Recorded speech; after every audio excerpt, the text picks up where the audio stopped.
Celebrity status വന്നിട്ട് instant celebrity സ്റ്റേറ്റസാണ്. ഈ സ്റ്റേറ്റസിന് മതി മറന്നിട്ട് കലയ്ക്ക് കൊടുക്കേണ്ട ഒരു ഡിസിപ്ലിൻ ഉണ്ടല്ലോ, സമർപ്പണം, അത് കൊടുക്കാൻ പറ്റാത്തത് കൊണ്ടാണ് നമുക്കൊരു പുതിയ യേശുദാസിനെ കിട്ടാത്തത്, പുതിയൊരു സുശീലയെ കിട്ടാത്തത്, പുതിയൊരു ചിത്രയെ കിട്ടാത്തത്. ഈ എയുടെ കാലത്തൊക്കെ ഇതൊക്കെ വളരെ ചുളിവിൽ നടക്കുന്ന കാര്യങ്ങളാണ് എന്ന് ആളുകൾ ധരിച്ചിട്ടുണ്ടാവും ഞാൻ വിചാരിക്കുകയാണ്. ഇത് ദൈവത്തിൻ്റെ അനുഗ്രഹം കൊണ്ട് മാത്രമേ നമുക്കൊരു ക്രിയേറ്റിവിറ്റി കിട്ടുള്ളൂ. You cannot borrow it. ആമസോണിൽ വരുത്താൻ പറ്റില്ല ഇത്. It has to come from within, from a source unknown to us. നമുക്ക് അറിഞ്ഞുകൂടാത്ത ഏതോ സ്രോതസ്സിൽ നിന്ന് നമ്മളെ വന്ന് അനുഗ്രഹിക്കുന്നതാണ് ക്രിയേറ്റിവിറ്റി. ദേവരാജൻ മാസ്റ്ററാണ് വാസ്തവത്തിൽ നമ്മുടെ മലയാള പാട്ടുകൾക്കൊരു ചിട്ട. എന്ന് പറഞ്ഞാൽ അത് ക്ലാസിക്കൽ സംഗീതമാണോ എന്ന് ചോദിച്ചാൽ ക്ലാസിക്കൽ എലമെൻറ്റ്സ് എല്ലാം ഉണ്ട്, എന്നാൽ ക്ലാസിക്കൽ അല്ല എന്ന് പറഞ്ഞ് ഇപ്പോഴത്തെ വളയമില്ലാതെ ചാടുകയല്ല. രവീന്ദ്രൻ മാഷൊക്കെ വരുമ്പോൾ കുറച്ചുകൂടെ ഇതൊക്കെ കൃത്യമാണ്, നിയന്ത്രിതമായിട്ടുള്ള ഇംപ്രവൈസേഷൻ. അത്രത്തോളം ചാട വേണം, നീ ഇത്രയും പാടിയാൽ മതി എന്നൊക്കെ ഞാൻ കേട്ടിട്ടുണ്ട്. ദാസേട്ടനുമായിട്ട് ഓർമ്മയുണ്ടോ, നമ്മളൊരു പാട്ട് പാടാൻ പോയിട്ട് പാടി കഴിഞ്ഞിട്ട് അദ്ദേഹം അറിയാലോ ഹെഡ്ഫോണൊക്കെ ഡിസ്കണക്ട് ചെയ്ത് ഇറങ്ങി താഴോട്ട് വരിക. കദ്രീസ്കിയാണ് സ്റ്റുഡിയോ ചെന്നൈയിൽ. ഇറങ്ങി വരുന്ന സമയത്ത് നമ്മുടെ ലിറിസിസ്റ്റ് പറഞ്ഞു ഒരു വരി ഒന്ന് മാറ്റി, ഒരു വാക്കൊന്ന് മാറ്റി പാടാൻ പറ്റുമെന്ന്. അപ്പോൾ എനിക്ക് ചോദിക്കാൻ പറ്റില്ല. ഞാൻ ദാസേട്ടൻ എങ്ങനെ ചോദിക്കുക, ഒന്ന് ചോദിച്ചു നോക്കി, ഇല്ലെങ്കിൽ ഒഴിവാക്കാമെന്ന് പറഞ്ഞു. ചെന്ന് ഞാൻ ദാസയുടെ പാട്ടൊന്ന് കേൾക്കാൻ പറ്റുമെന്ന് ചോദിച്ചു. അതിനെന്താ കേൾക്കാമല്ലോ. തിരിച്ചു വന്നിട്ട് പാട്ട് കേട്ടു. എന്താ വേണ്ടേ, ഈ ഒരു വാക്കൊന്ന് മാറ്റി എഴുതി തന്നോ, ഞാൻ വെയിറ്റ് ചെയ്യാം. ഒരു 15 മിനിറ്റ് വെയിറ്റ് ചെയ്തു. ഇത് മാറ്റി പാടിയിട്ട് ഹാപ്പി അല്ലേ എന്ന് പറഞ്ഞു പോയി. ഇവിടെ ഇന്നത്തെ ഒരു 2 വർഷം മുമ്പ് ഇപ്പോഴത്തെ ഒരു പോപ്പുലർ സിംഗറിനെ കൊണ്ട് ഞാൻ ഒരു പാട്ട് പാടിച്ചു. കൺസോൾ ഇരുന്ന് ഞാൻ പറഞ്ഞു, മോനെ ഒരു ലൈനൊന്ന് മാറ്റി പാടണം. ചേട്ടാ ഒന്ന് പ്ലേ ചെയ്തേ, ഒന്നുകൂടെ ഒന്ന് പ്ലേ ചെയ്തേ. ചേട്ടാ അത് ഓക്കെയാണോ ചേട്ടാ, ചേട്ടാ അത് മതി. ഇപ്പോഴത്തെ ഒരു പുതിയ സിംഗറാണ്. ഞാൻ പറഞ്ഞത് നമുക്ക് യേശുദാസ് എന്ന് പറഞ്ഞൊരു ഗായകൻ ഇങ്ങനെ ഞാൻ പറഞ്ഞത് പുതിയ ഇപ്പം അത് ഇപ്പം സാറ് എഴുതിയ ഒരു രീതി ഞാൻ ആലോചിക്കുകയാണ്. തിരക്കിനിടയ്ക്ക് വന്നിട്ട് ചെറിയൊരു വാക്ക് അത് മാറ്റാൻ വേണ്ടി എഫർട്ട് എടുത്ത് ഞാൻ എയർപോർട്ടിൽ ചെല്ലുന്നതിപ്പോൾ അയച്ചു തരാം.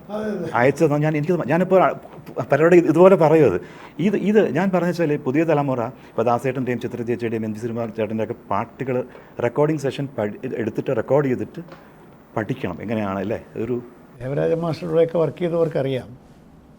എൻ്റെ അച്ഛനെപ്പോഴും പറയും, ഒരു വയലിനിസ്റ്റ് തെറ്റിക്കുന്നുണ്ട്, ഒരു ശ്രുതി ശരിയല്ല. പിന്നെ തോമസ് എന്നാണ് അവൻ്റെ പേര്. അച്ഛൻ പറഞ്ഞ അറിവാണ്, തോമസ് ഒന്നും കൂടെ വായിക്കുക, ശരിയല്ല ഒന്നും കൂടെ വായിക്കുക. ഓക്കെ, ഇനി നീ തെറ്റിച്ചത് നിന്നെ ഞാൻ പുറത്താക്കും.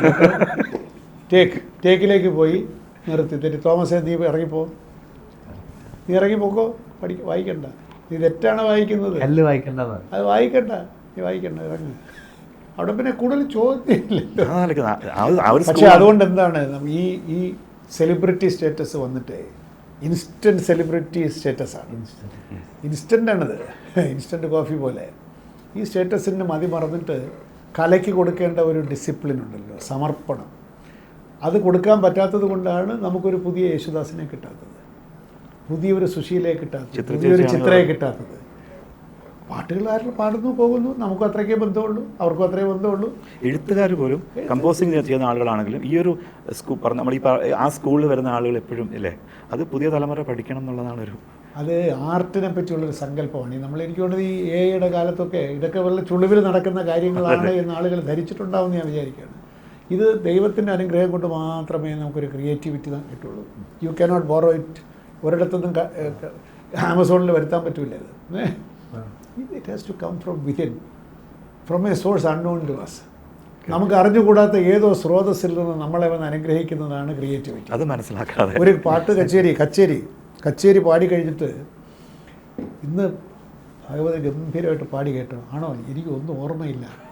ഏറ്റവും നന്നായി പാടിക്കഴിഞ്ഞാൽ അദ്ദേഹം പറയും എനിക്കൊന്നും ഓർമ്മയില്ല, ഞാനങ്ങ് പാടി. It is beyond his control. ബോധപൂർവമുള്ള നിയന്ത്രണത്തിന് അതീതമായിട്ട് കല നമ്മളെ അങ്ങ് പൊസസ് ചെയ്യുമ്പോഴാണ് your very best comes out. നമ്മളറിയാതെ പെർഫോം ചെയ്തു. അതിനകത്ത് റാഷണാലിറ്റിക്ക് അപ്പുറമുള്ള ഒരു സത്യമുണ്ട്. ആ സത്യമാണ് ക്രിയേറ്റിവിറ്റിയുടെ. ആ സത്യത്തിനോട് ബന്ധമില്ലാതെ കലയെ അബ്യൂസ് ചെയ്യുന്നവർക്കൊന്നും കലയുടെ ലോകത്ത് ശാശ്വതമായ ഇരിപ്പിടമില്ല എന്നാണ് ഞാൻ വിചാരിക്കുന്നത്. ഇപ്പോൾ യേശുദാസ് എത്ര കാലമായിട്ട് പാടുന്നു? 60-61 തൊട്ട് അദ്ദേഹം പാടുന്നുണ്ടല്ലേ. ഭാര്യ വന്നിട്ട് ഇപ്പോൾ എത്ര വർഷമായി? അതിനു മുമ്പേ പാടി തുടങ്ങി. കടപ്പാടുകൾ കാൽപ്പാട് പാടി തുടങ്ങിയില്ലേ. എത്ര 60-65 വർഷമായിട്ട് അദ്ദേഹം പാടുന്നു. എന്താണ് സംഗീതത്തോടുള്ള അപ്രോച്ച്? ഇപ്പോഴും അദ്ദേഹത്താണ് പറയുന്നത്, ഞാൻ ഇപ്പോഴും രാവിലെ എണീറ്റ് സാധകം ചെയ്യുന്നു. പുതിയ കീർത്തനം പഠിക്കാൻ ശ്രമിക്കുന്നു. ഞാനിപ്പോൾ 2 വർഷത്തിന് ഡാലസിൽ പോയപ്പോൾ അദ്ദേഹത്തെ വീട്ടിൽ പോയി കണ്ടു. വളരെ ഹാപ്പിയാണ്. അയ്യോ എന്താണ് ഇവിടെ പൊതുവെ രാവിലെ ഇരുന്ന് കുറേ നേരം പാടും. അക്കാലത്ത് സാർ ഇന്റർവ്യൂ ചെയ്തിരുന്നു. ഞാൻ കൈരളിയിൽ ഞാൻ ചെറുപ്പക്കാരനായിട്ട് കവളയ്ക്കുള്ള സമയം കൈരളിയിൽ. അപ്പോൾ ചെമ്പയുമായിട്ടുള്ള ബന്ധം, വീട്ടിലെ കാര്യങ്ങളൊക്കെ ഞാൻ ചോദിക്കുന്നുണ്ട്. പട്ടിണി കിടന്നതും ദാരിദ്ര്യമായതും ക്ഷേത്രങ്ങളിൽ വിളിക്കാത്തതും ഒക്കെ അദ്ദേഹം പറയുന്നുണ്ട്. അപ്പോൾ അന്ന് തൊട്ട് ഇന്ന് വരെ സംഗീതത്തിൻ്റെ ലോകത്ത് ഇങ്ങനെ നിഷ്ഠയോടുകൂടി ജീവിക്കുകയല്ലേ. അദ്ദേഹത്തിനെ പറ്റി അഭിപ്രായ വ്യത്യാസം പലർക്കും ഉണ്ടാവും. അങ്ങനെ ആളുകൾ ചൂടായി സെൽഫി എടുക്കാൻ പറഞ്ഞവനെ ഓടിച്ചു.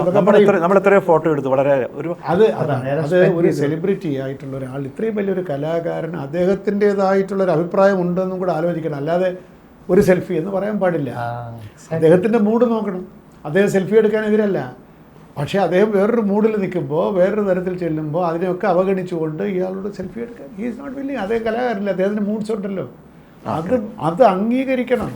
ഒരർത്ഥത്തിൽ നമ്മൾ വളരെ എന്താണ് ബ്ലെസ്ഡ് ആയിട്ടുള്ള ഒരു തലമുറയാണ്. കാരണം നമ്മുടെ കാലത്താണ് മദ്രാസിൽ വയലാർ രാമവർമ്മ ജീവിച്ചിരിക്കുന്നു, എഴുതുന്നു. പി ഭാസ്കരൻ എഴുതുന്നു, ബാബുരാജ് ജീവിച്ചിരിക്കുന്നു, ദേവരാജൻ ജീവിച്ചിരിക്കുന്നു, ദക്ഷിണാമൂർത്തി ജീവിച്ചിരിക്കുന്നു, രാഘവ മാസ്റ്റർ ജോലി ചെയ്യുന്നു, Arjunan master, Sreekumaran Thampi, Yusuf Ali, ONV sir, ഇവരെല്ലാം എഴുതി ഒരു പടത്തിൽ 5 പാട്ട് 4 പാട്ട്, എല്ലാ പാട്ടും നല്ല ഗംഭീരമായ പാട്ടുകൾ, ഇതെല്ലാം നമുക്ക് തന്നുപോയി. പിന്നെ ദേവരാജനെ പോലെ ഒരാൾ ഇതിനൊരു ചിട്ട ഉണ്ടാക്കി തന്നു. ദേവരാജൻ മാസ്റ്ററാണ് വാസ്തവത്തിൽ നമ്മുടെ മലയാള പാട്ടുകൾക്കൊരു ചിട്ട. എന്ന് പറഞ്ഞാൽ അത് ക്ലാസിക്കൽ സംഗീതമാണോ എന്ന് ചോദിച്ചാൽ ക്ലാസിക്കൽ എലമെൻറ്റ്സ് എല്ലാം ഉണ്ട്, എന്നാൽ ക്ലാസിക്കൽ അല്ല എന്ന് പറഞ്ഞ് ഇപ്പോഴത്തെ വളയമില്ലാതെ ചാടുകയല്ല. അതിലെ BGMനൊരു സ്ട്രക്ചർ അതിൻ്റെ ഇതൊക്കെ അദ്ദേഹം തന്നിട്ട് പോയതല്ലേ. എത്ര രാഗങ്ങളെ എടുത്ത് മെരുക്കി ലളിതമാക്കി നമുക്ക് തന്നു ഇല്ലേ. പിന്നെ യേശുദാസ്, ഞാൻ ഈ ഇടയ്ക്ക് ചുമ്മാ ഞാൻ എല്ലാ ദിവസവും യൂട്യൂബിൽ ഇത്തിരി കയറി പഴയ പാട്ട് കേൾക്കും. അപ്പോൾ ചുമ്മാ മംഗലം കുന്നിലെ മാൻപേടയോ വളരെ പോപ്പുലർ പാട്ടാണ്. മരുതക്കാട്ടിലെ മയിൽപേടയോ, നൂപുര മണികൾ കിലുക്കി മനസ്സുണർത്താൻ വന്ന മേനക. സിമ്പിൾ പാട്ടാണ്, പക്ഷേ യേശുദാസ് പാടിയിരിക്കുന്നത് ശ്രദ്ധിക്കണം. ഞാനിതുവരെ അത്ര ശ്രദ്ധിച്ചിട്ടില്ല. ഞാനതിൻ്റെ വരികളൊക്കെ ഈ മംഗലം കുന്നിലെ മാൻപേടയോ എന്നുള്ളതിനകത്ത് ഈ മാനിൻ്റെ ഒരു തുള്ളലുണ്ടല്ലോ, ആ ഒരു ബ്രിസ്ക് മൂമെൻറ്റ്, ആ മാൻപേട എന്ന് പറയുന്നതിനകത്ത് നമുക്കത് ഫീൽ ചെയ്യാം. അത് എനിക്ക് പാടാൻ പറ്റില്ല, പക്ഷേ അത് പാട്ട് കേൾക്കണം. അത് ആ തുള്ളി അങ്ങ് പോയത് കണ്ടില്ല, അതങ്ങനെ ഒഴുകി അങ്ങനെ പോകുന്നത് കൊടുക്കാൻ ഇയാൾക്ക് എങ്ങനെയാണ് ഈ ദാസേട്ടനത് സാധിക്കുന്നത് നമ്മൾ അത്ഭുതപ്പെട്ടു പോവാണ്. അങ്ങനെ ഓരോന്നും. പിന്നെ ദേവരാജൻ മാസ്റ്റർ ഉണ്ടല്ലോ, ഇതിൻ്റെ അങ്ങ് അറ്റം വരെ കണ്ടിട്ടാണ് ഇത് പറഞ്ഞു കൊടുക്കുന്നത്. പിന്നെ അദ്ദേഹത്തിന് സാഹിത്യം അറിയാം, ഭാഷ അറിയാം. ദേവരാജൻ മാസ്റ്റർക്ക് സാഹിത്യവും ഭാഷയും അറിയാം. ഒരു വാക്ക് പോലും മാറ്റുകയില്ല. റിപ്പീറ്റ് ചെയ്തോട്ടെ എന്ന് ചോദിക്കും, ഇത് റിപ്പീറ്റ് ചെയ്താൽ കുഴപ്പമില്ലല്ലോ, ഒരു കുഴപ്പമില്ല. ഫ്രീഡം സിംഗേഴ്സിന് മാക്സിമം അങ്ങനെ ഇംപ്രൂവൈസ് ചെയ്യണം. അത്യാവശ്യം എല്ലാവർക്കും. സ്വാമി കുറച്ച് ഇദ്ദേഹം പറയാം, അത് വേണ്ട കേട്ടോ, ആ വേലയൊന്നും വേണ്ട, നീ ഞാൻ പറയും പോലെ പാടിയാൽ മതി എന്ന് ചിലരോട് പറയും. ഇതൊക്കെ കൃത്യമാണ്, നിയന്ത്രിതമായിട്ടുള്ള ഇംപ്രവൈസേഷൻ. അത്രത്തോളം ജാട വേണ്ട, നീ ഇത്രയും പാടിയാൽ മതി എന്നൊക്കെ ഞാൻ കേട്ടിട്ടുണ്ട്. എനിക്ക് അദ്ദേഹത്തിനായിട്ട് സിനിമയിൽ പാട്ട് ചെയ്യാൻ സാധിച്ചില്ല, പക്ഷേ കുറേ ലളിതഗാനങ്ങൾ ഒരു 4-5 ലളിതഗാനങ്ങൾ. അല്ല, ദേവരാജ മാസ്റ്റർ തിരുവനന്തപുരത്ത് താമസിക്കുമ്പോൾ മദ്രാസിൽ നിന്ന് വിട്ടു. അപ്പോൾ ദൂരദർശന് വേണ്ടി ഒരു ഓണപരിപാടി, യേശുദാസ്, ജയചന്ദ്രൻ, മാധുരി, ചിത്ര 4 പേരാണ് പാടിയിരിക്കുന്നത്. യേശുദാസിൻ്റെ ഒരു ഗംഭീരമായൊരു പാട്ടുണ്ട്, അറിയോ, പുഷ്പാഭരണം ചാർത്തി വരുന്നൊരു സുരഭി മാസമേ. അപ്പോൾ ഞാനിത് എഴുതി കൊടുത്തു. ദേവരാജ മാസ്റ്ററാണല്ലോ, നമ്മൾ കൊണ്ടു കൊടുത്തു, വായിച്ചു, ഇരിക്കട്ടെ.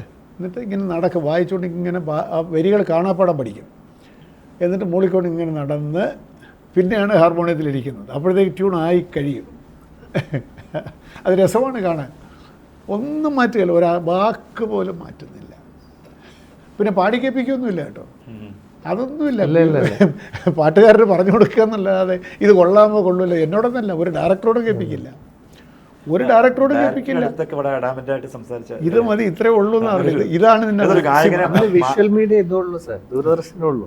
കാരണം ആ വന്ന കാലഘട്ടത്തില് അതെ ആലപ്പി സാറിന് ഞാൻ പാടി. അല്ല, യേശുദാസൊന്നും പിന്നീട് ദൂരദർശന് വേണ്ടി പാടിയില്ല. ചിത്രേച്ചി പാടി, ജയേട്ടൻ ഒന്നിന് ശ്രുതി താഴ്ത്തി പാടി. അതെ അതെ, എനിക്ക് ഓർമ്മ ആ കാലഘട്ടത്തിൽ ആലപ്പി സാറിന്റെ പാട്ട് ഞാൻ പാടി.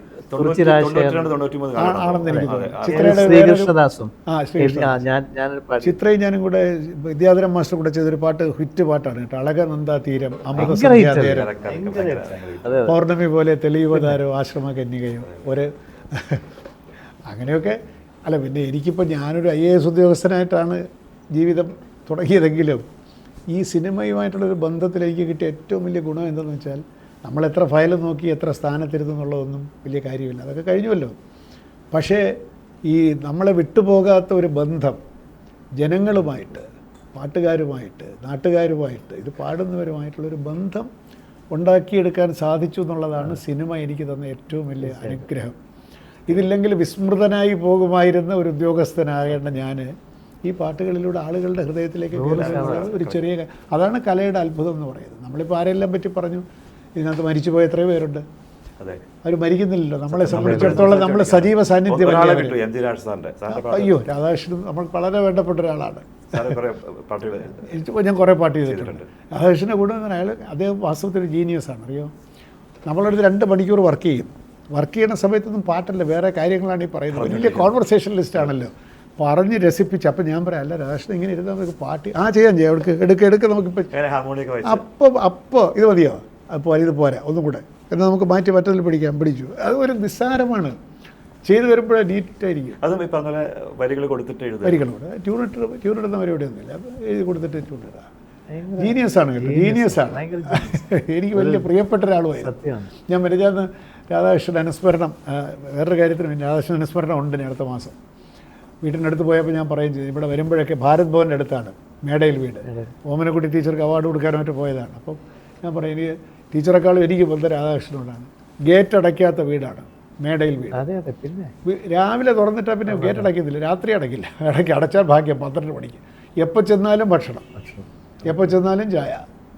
അങ്ങനത്തെ ഒരു, അതാണ് ആ പേഴ്സണാലിറ്റി, അതാണ് ആ ബന്ധങ്ങളൊക്കെ പോയി. ഇപ്പോൾ ചെയ്തിരിക്കുന്ന അതന്നല്ലേ ഇപ്പം ഘനശ്യാമ സന്ധ്യാഹൃദയം, ഓടക്കുഴൽ വിളി, എല്ലാ പാട്ടുകളും ആ കാലഘട്ടത്തിൽ തുള്ളിത്തുളുമ്പുന്ന അമ്പലപ്പുഴയിലെ സത്യം പറഞ്ഞാൽ അത്രയും ഭക്തി ഇങ്ങനെ നിറഞ്ഞിരുന്നു. അല്ലെ, നല്ലൊരു രസമുള്ളൊരു പാട്ടാണ്. ശരിക്കും ഇതൊക്കെയാണ് നമ്മുടെ ഇൻഹെറിറ്റൻസ് എന്ന് പറയുന്നത്. നമ്മുടെ എന്താണ്, നമുക്ക് എന്താണ് ശ്രീധനമല്ല, നമുക്ക് കുടുംബത്തിൽ നിന്ന് കിട്ടിയെന്ന് പറയുന്നത് ഇതൊക്കെയാണ് നമ്മുടെ ഇൻഹെറിറ്റൻസ്, അല്ലേ?